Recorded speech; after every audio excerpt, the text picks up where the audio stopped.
క్రీస్తును నమ్మిన మనం, యేసుక్రీస్తు రక్తము ద్వారా విమోచించబడిన మనం ఇంకా కుష్టును కలిగి ఒక వ్యక్తిని తప్పుడు పరిస్థితులకు అప్పగిస్తే ఏమనాలి? ఇక్కడున్న మీరు ఎటువంటి ఆ బుద్ధులు మీకుంటే మానుకోండి.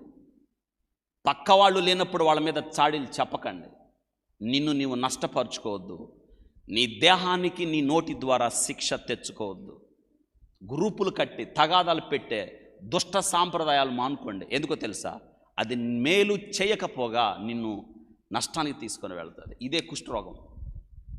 రకరకాల కుష్ఠులు మనకి, ఎన్ని రకాల కుష్ఠరోగాలు ఉన్నాయి. జాగ్రత్త.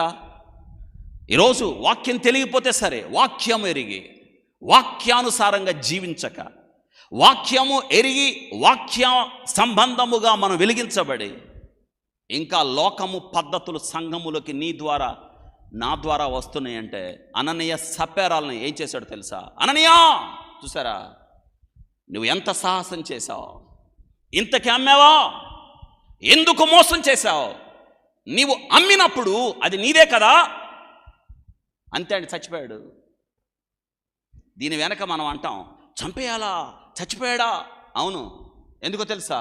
స్వరక్తం ఇచ్చి సంపాదించిన సంఘం పురుడు పోసుకుంది. సంఘము పచ్చి బాలింతగా ఉంది. సాతానుడు దొరబడ్డాడు. ఎవరి ద్వారా? అననీయ సప్పేరాల ద్వారా. అందుకే వాళ్ళు మార్పు పొందడం కాదు, వాళ్ళ కూకటి వేళతో పెకిలించి వేసి శవాలు కుప్పలు కట్టి బయట ఇసిరేశారు. కనీసం భర్త చచ్చిన సంగతి భార్యకి కూడా ఏమనుకుంటున్నారు? వాక్యంతో అగ్ని, దహించు అగ్ని. ఇంత వాక్యం ఎరిగి ఈ వాక్యంతో మనల్ని కాల్చుకుంటే ఉపయోగం ఏముంటుంది? కుష్టు.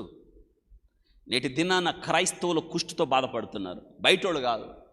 కుళ్ళు, కుతంత్రాలు, వేషధారణ, అబద్ధాలు, బూతులు, చాడీలు, కాని మాటలు, దుష్ట సాంగత్యం. అవును, ఇదే కుష్టు. ఆ కుష్టు పోవాలి. వింటున్నారా?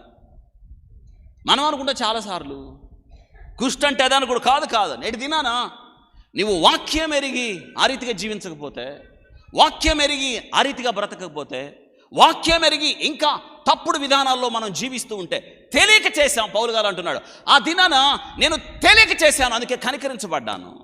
తెలిసి ఎరిగి చెడిపోయిన జీవితాలు ఎలా ఉంటాయో మీకు అర్థమవుతుందా?